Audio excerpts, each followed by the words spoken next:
الحمد لله والصلاة والسلام على رسول الله.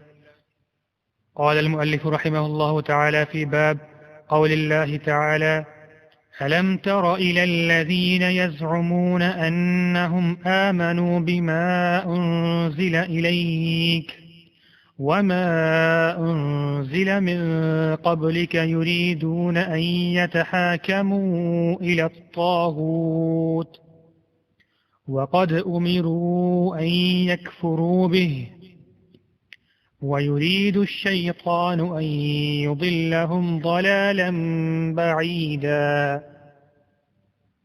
إن الحمد لله نحمده ونستعينه ونستغفره ونعوذ بالله من شرور أنفسنا وسيئات أعمالنا، من يهده الله فلا مضل له ومن يضلل فلا هادي له، وأشهد أن لا إله إلا الله وحده لا شريك له، وأشهد أن محمدا عبده ورسوله.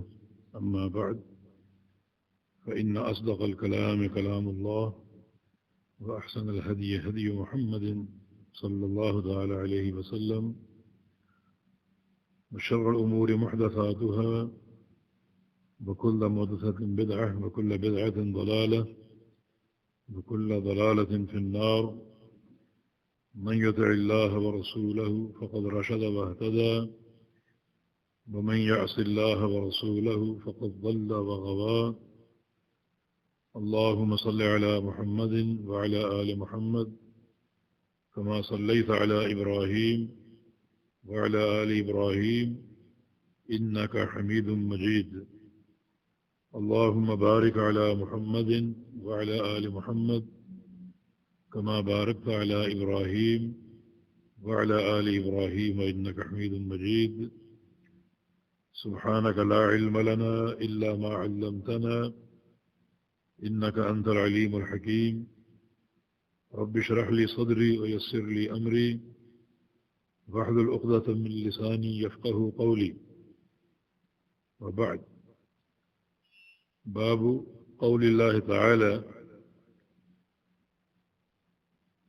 شیخ الاسلام کا یہ باب قرآن حکیم کی ایک آیت پر، جو کہ سورہ نساء میں ہے، پر قائم ہے. اور اس باب کا عنوان یہ ہونا چاہیے کہ اس باب کا موضوع یہ ہے کہ حکم جو ہے وہ اللہ تعالیٰ کے پاس ہے. ہر قسم کا حکم، ان الحکم الا للہ، نہیں ہے حکم مگر اللہ تعالیٰ کے لیے. تو ہر قسم کا حکم اللہ تعالیٰ کے پاس ہے، اللہ تعالیٰ کے لیے ہے، اور اللہ تعالیٰ ہی اسے نافذ کرتا ہے.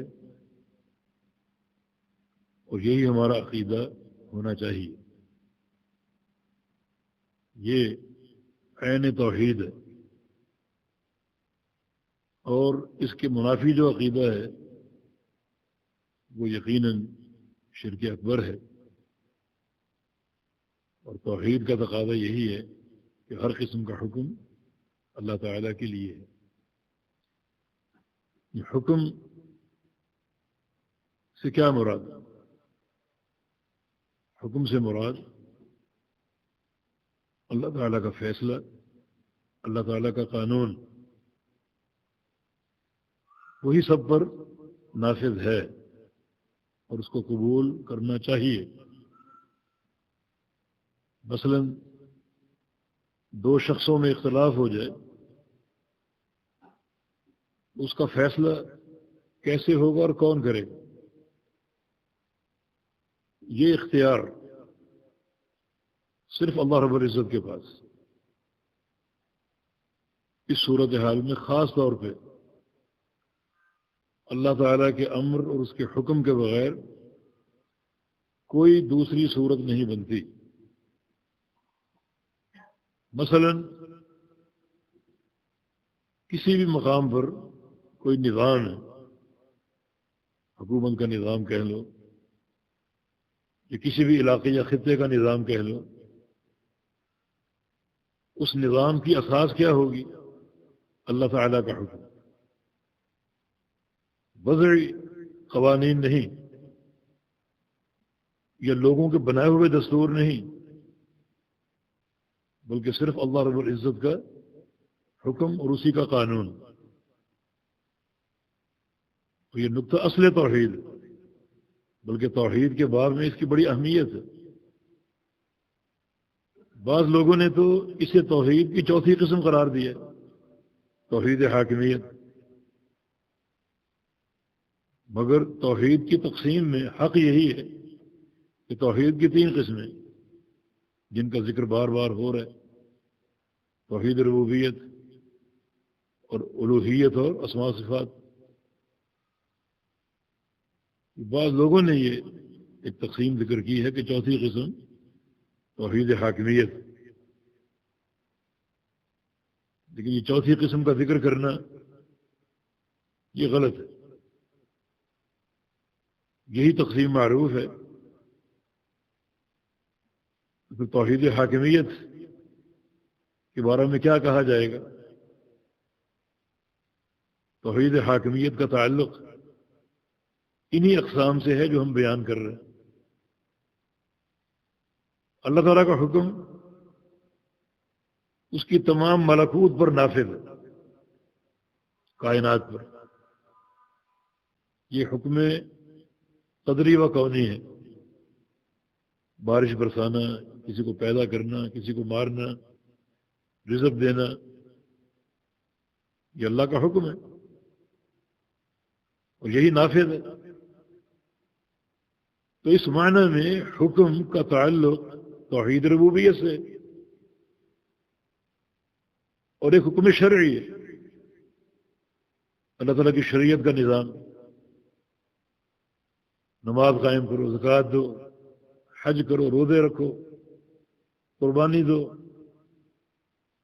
ان سارے احکام کو ماننا یہ توحید الوہیت ہے. تو حکم یا حاکمیت الگ، اس کو قسم شمار کرنے کی ضرورت نہیں، یہ ایک زائد چیز ہوگی. بلکہ توحید حاکمیت جو ہے یہ توحید ربوبیت سے بھی متعلق ہے اور توحید الوہیت سے بھی. اللہ تعالیٰ کا وہ حکم جس کا تعلق اللہ تعالیٰ کی کون اور کائنات سے، وہ متعلق ہے توحید ربوبیت کی.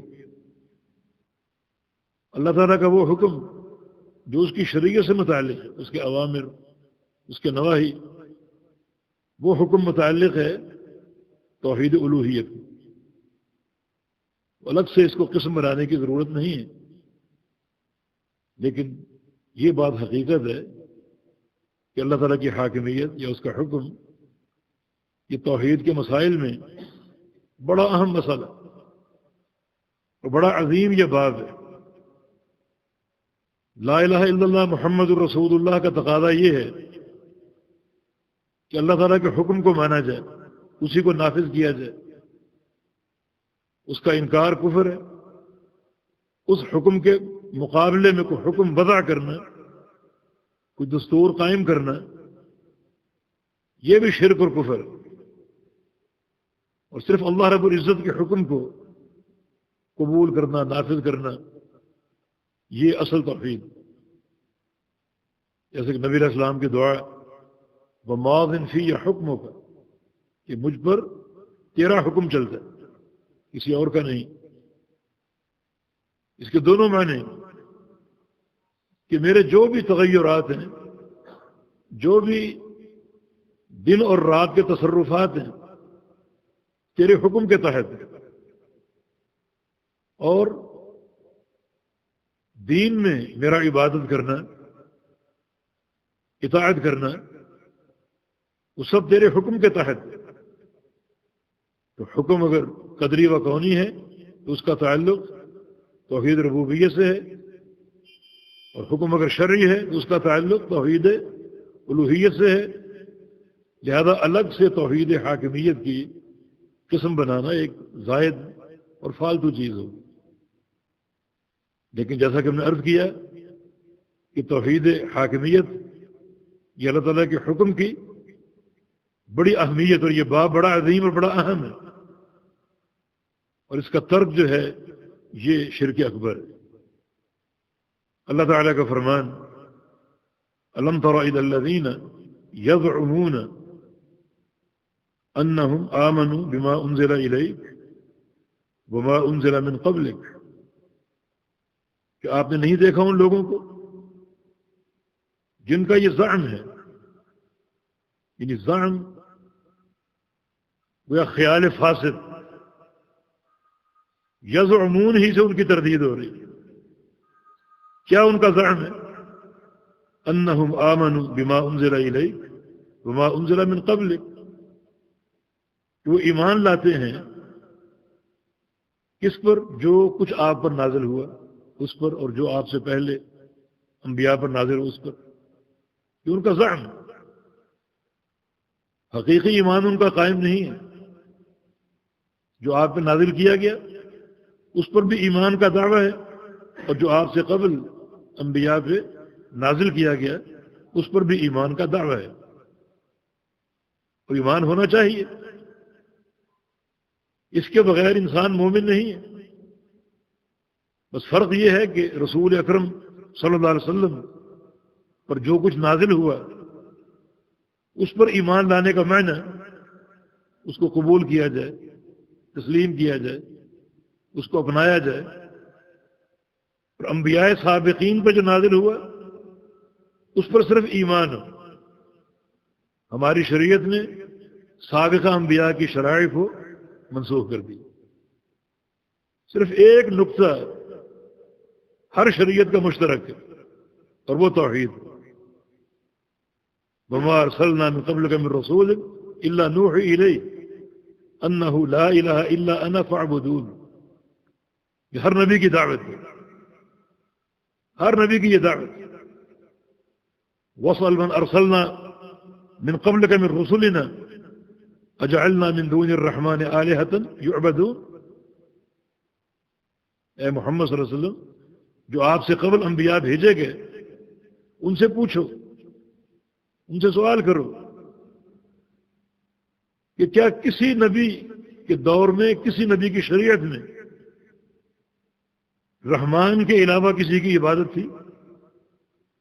کسی نبی کی دعوت میں سب سے پوچھو، آدم علیہ السلام سے، نوح علیہ السلام سے، ابراہیم علیہ السلام سے، موسیٰ علیہ السلام سے، عیسیٰ علیہ السلام، سب سے پوچھو کسی نبی کے دور میں رحمان کے علاوہ عبادت کا تصور تھا؟ کوئی دعوت تھی؟ کیسے پوچھیں؟ انبیاء تو آئے اور چلے گئے، ان سے کیسے سوال کریں؟ ان سے سوال کریں بذریعہ قرآن۔ قرآن پاک سارے انبیاء کی دعوت کا محافظ ہے، امین ہے۔ قرآن نے بتایا جو وحی الہی ہے کہ نوح علیہ السلام کی دعوت کیا تھی، ابراہیم علیہ السلام کی دعوت کیا تھی، ہر نبی کی دعوت پوچھو، قرآن کے ذریعے پوچھو۔ اور قرآن نے یہ بات واضح کر دی کہ ہر نبی کی دعوت کی اساس توحید۔ وَلَقَدْ بَعَثْنَا فِي كُلِّ أُمَّةٍ رَسُولًا أَنِ اعْبُدُوا اللَّهَ وَاجْتَنِبُوا الطَّاغُوتَ۔ ہم نے ہر قوم میں رسول بھیجا اس دعوت کے ساتھ کہ ایک اللہ کی عبادت کرو اور ہر طاغوت کا انکار کرو، نفی کرو۔ یہ ہر نبی کی دعوت، ہر قوم میں رسول ہے۔ تو ہماری شریعت نے سابقہ تمام شرائع کو منسوخ کر دیے، مگر یہ دعوت یہ مشترکہ دعوت ہے، ہر نبی کی دعوت۔ نبی علیہ السلام کی حدیث ہے الانبیاء اخوۃ العلات، انبیاء جو ہیں علاتی بھائی، اصلہم واحد دینہم واحد، ان کا دین ایک ہے، اصل ایک ہے۔ علاتی بھائی کون ہوتے؟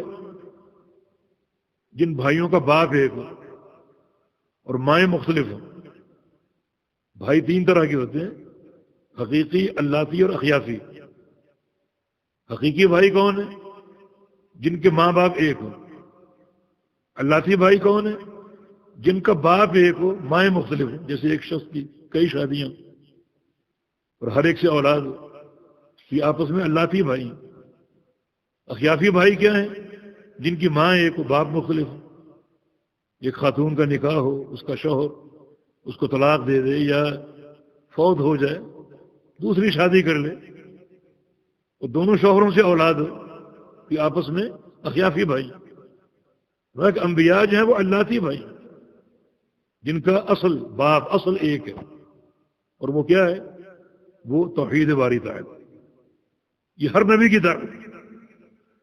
رسول اللہ صلی اللہ علیہ وسلم کی شریعت اور سابقہ انبیاء کی شریعت پر ایمان لانے کا یہ فرق ہے کہ رسول اللہ صلی اللہ علیہ وسلم کی شریعت کو ماننا ہے اور قبول کرنا ہے، ہر حکم کو اپنانا ہے، جبکہ سابقہ انبیاء کی شریعت کو صرف ماننا، صرف ایمان لانا۔ ہر نبی کی شریعت حق ہے، مگر عمل اس آخری دین، آخری شریعت جو محمد الرسول اللہ صلی اللہ علیہ وسلم لے کر آئے، صرف اسی پہ کرنا۔ جس نقطے کو شریعت نے برقرار رکھا ہو وہ الگ چیز ہے، لیکن عمومی طور پر سابقہ شرائع منسوخ ہیں ہماری شریعت کی وجہ سے۔ وہ کچھ لوگوں کا زعم ہے کہ وہ ایمان رکھتے ہیں نبی صلی اللہ علیہ وسلم کی شریعت پر اور سابقہ انبیاء کی شریعت پر، لیکن یریدون ان یتحاکموا الی الطاغوت، کیا ارادہ رکھتے ہیں؟ تحاکم الی الطاغوت کا۔ یریدون، کیا ان کا ارادہ ہے؟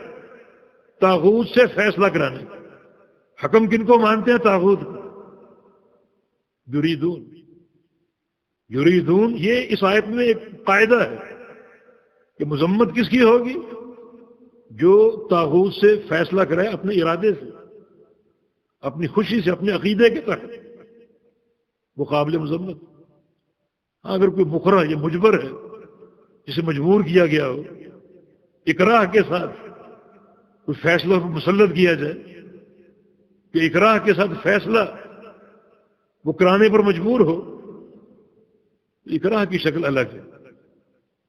اکراہ قابل معافی، ان اللہ عفا عن امتی النسیان بمستکرہ علیہ، اللہ تعالیٰ میری امت سے نسیان کو معاف کر دیا، اور جس چیز پر ان کو مجبور کیا جائے، جس میں ان کو اکراہ کا سامنا کرنا ہو، وہ قابل معافی۔ یریدون میں ارادہ کو عمل دخل ہے، اپنے ارادے سے، اپنی فکر سے، کہ پوری ان کو آزادی ہے، اور وہ تحاکم الی طاغوت کرتے ہیں اور طاغوت سے فیصلے کراتے ہیں۔ یہاں طاغوت سے کون سی عدالت مراد ہے؟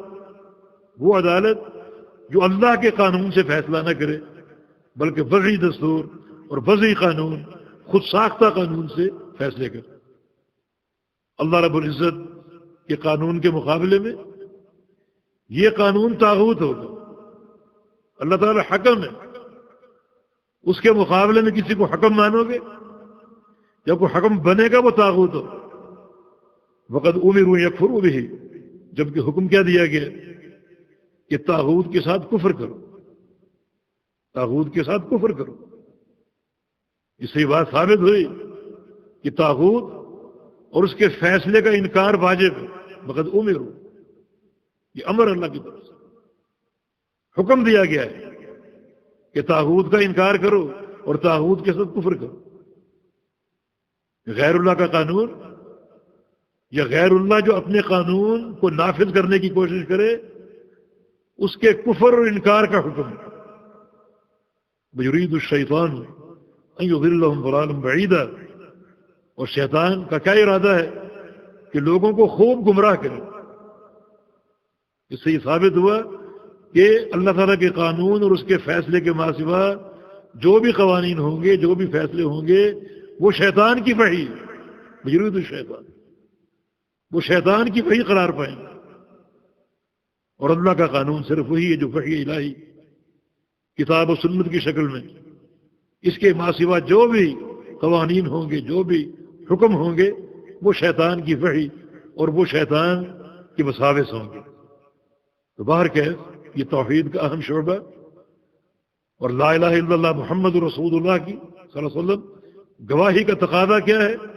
اللہ تعالیٰ کو حکم مانا جائے اور اسی کے فیصلے کو نافذ کیا جائے، اسی کے فیصلے کو قبول کیا جائے، اور اس کے سوا جو بھی فیصلہ ہو وہ تحاکم الطاغوت ہوگا، جس کا انکار ضروری ہے اور جس سے بچنا ضروری ہے۔ جی۔ وقوله وَإِذَا قِيلَ لَهُمْ لَا تُفْسِدُوا فِي الْأَرْضِ قَالُوا إِنَّمَا نَحْنُ مُصْلِحُونَ وقوله وَلَا تُفْسِدُوا فِي الْأَرْضِ بَعْدَ إِصْلَاحِهَا وقوله مَا الْجَاهِلِيَّةِ يَبْغُونَ وقوله تعالى وَإِذَا قِيلَ لَهُمْ لَا تُفْسِدُوا فِي الْأَرْضِ قَالُوا إِنَّمَا نَحْنُ مُصْلِحُونَ، یہ اشارہ منافقین کی طرف ہے جب ان سے کہا جاتا کہ زمین میں فساد بپا نہ کرو، اس کا جواب وہ کیا دیتے کہ ہم تو اصلاح قائم کر رہے ہیں، ہم تو سنوارنے کی بات کر رہے ہیں۔ کیا تعلق ہے اس کا اس باب سے؟ زمین کا فساد، اس کی کیا بنیادیں ہیں؟ زمین کا بگاڑ اور زمین کا فساد اشراک باللہ میں، شرک میں۔ جس زمین پر شرک ہوگا وہ اس زمین کا فساد قرار پائے گا، اس سے بڑا کوئی فساد نہیں۔ اور جس زمین پر غیر اللہ کا قانون نافذ ہوگا وہ اس زمین کا فساد ہوگا۔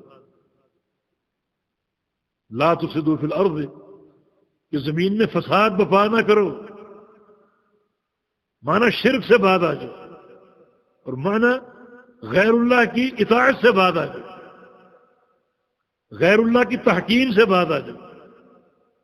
یعنی فساد سے روکنا، شرک سے روکنا، فساد سے روکنا، غیر اللہ کی تحکیم سے روکنا۔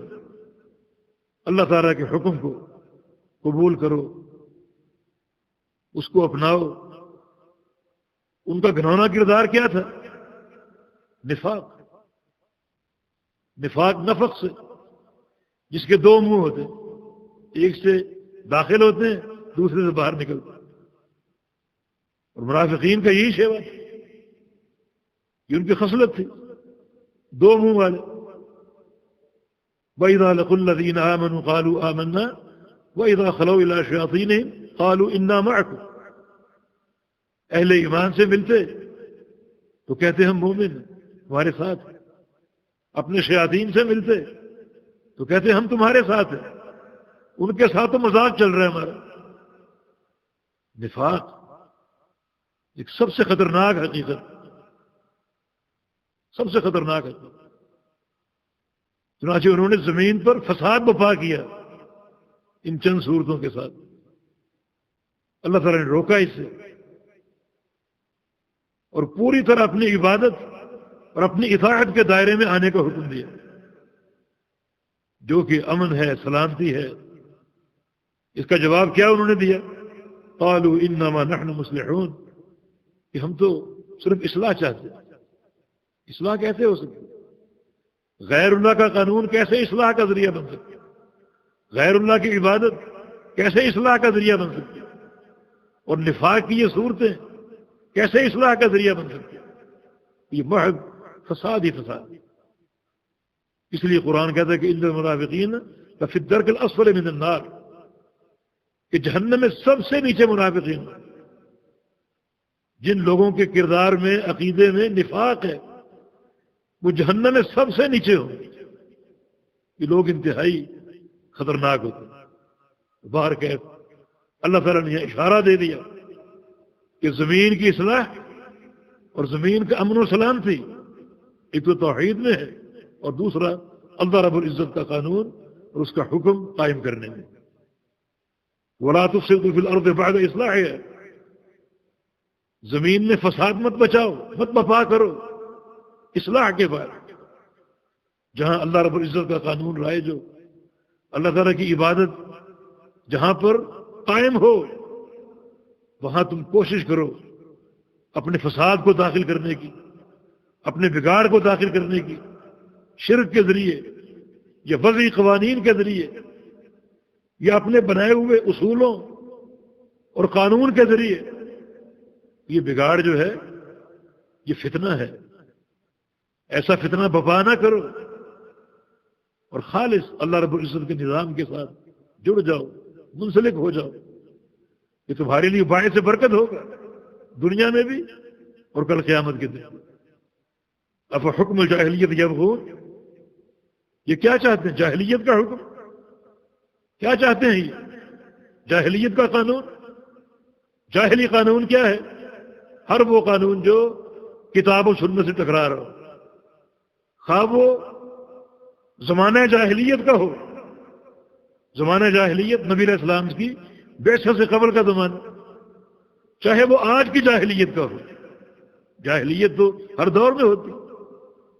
امیر عمر کا قول ہے کہ وہ شخص سچا اور حقیقی داعی نہیں بن سکتا جو اپنے وقت کی جاہلیت کو جانتا نہ ہو، وقت کی جاہلیت کو جو پہچانتا نہ ہو، اس پر ضرب کاری لگانے کے لیے، اس کی تردید اور تفنید کے لیے وہ حقیقی داعی نہیں بن سکتا۔ جس کا معنی جاہلیت ہر دور میں ہوتی، ہر دور میں ہوتی، اور جو لوگ جاہلیت کے حکم کے متلاشی ہیں ان کا یہ کردار خلاف عقیدہ ہے۔ اور اگر وہ جاہلیت کے قانون کو اللہ کے قانون جیسا قرار دیتے ہیں، اس کی منزلت پر اس کو فائز کرتے ہیں، تو پھر یہ کفر ہوگا، دین اسلام سے خروج ہوگا۔ یہ مسئلہ انتہائی محتم بشان ہے۔ اللہ تعالیٰ کے قانون سے فیصلہ ہونا چاہیے عدالتوں میں۔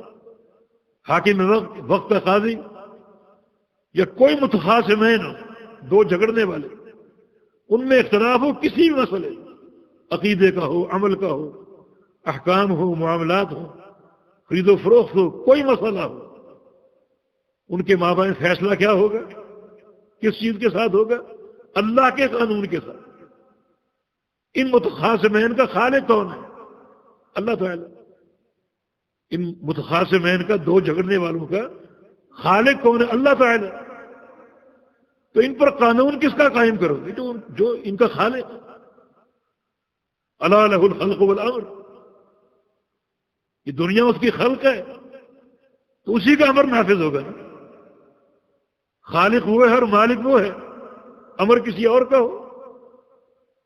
اس لیے قرآن کا جو اختتام ہوتا ہے وہ اس اہم ترین صفت کے ساتھ ہوتا ہے، قل اعوذ برب الناس مالک الناس الہ الناس۔ یہ مالک الناس ہونے کا تقاضا یہ ہے کہ لوگوں پر اللہ کا قانون نافذ ہو۔ یہ نہیں کہ حکومت میری ہے اور قانون باہر سے آ رہا۔ اللہ تعالیٰ اس کائنات کا حاکم ہے، مالک اور خالق اور مدبر ہے، اسی کا قانون نافذ ہو۔ متخاصمین اکثر حکم قائم کرنے کی ضرورت کہاں پیش آتی؟ جہاں دو خصومتیں کھڑی ہوں، دو افراد کے درمیان، دو قوموں کے درمیان، دو مذاہب کے درمیان، دو فریقوں کے درمیان، تو لازم ہے کہ اللہ کے قانون سے فیصلہ۔ آج اس کی انتہائی ضرورت ہے۔ آج اللہ تعالیٰ کا حکم ہونا، حکم اللہ، اس کو ہم صحیح معنی میں جاننے اور پہچاننے سے قاصر۔ رواج کیا بن چکے؟ اختلاف اگر باپ بیٹے کے درمیان ہو تو چونکہ باپ بڑا ہے اس کی بات مان لی۔ اختلاف اگر شوہر بیوی کے مابین ہو تو چونکہ شوہر قوام ہے اس کی بات مان لی۔ اختلاف اگر قلت تعداد اور کثرت تعداد کے مابین ہو تو کثرت تعداد کی بات کو مان لو۔ اختلاف بڑے چھوٹے کے درمیان ہو، بڑے کی بات کو مان لو۔ یہ کوئی قاعدہ نہیں، یہ قاعدہ باطل، یہ قاعدہ باطل ہے۔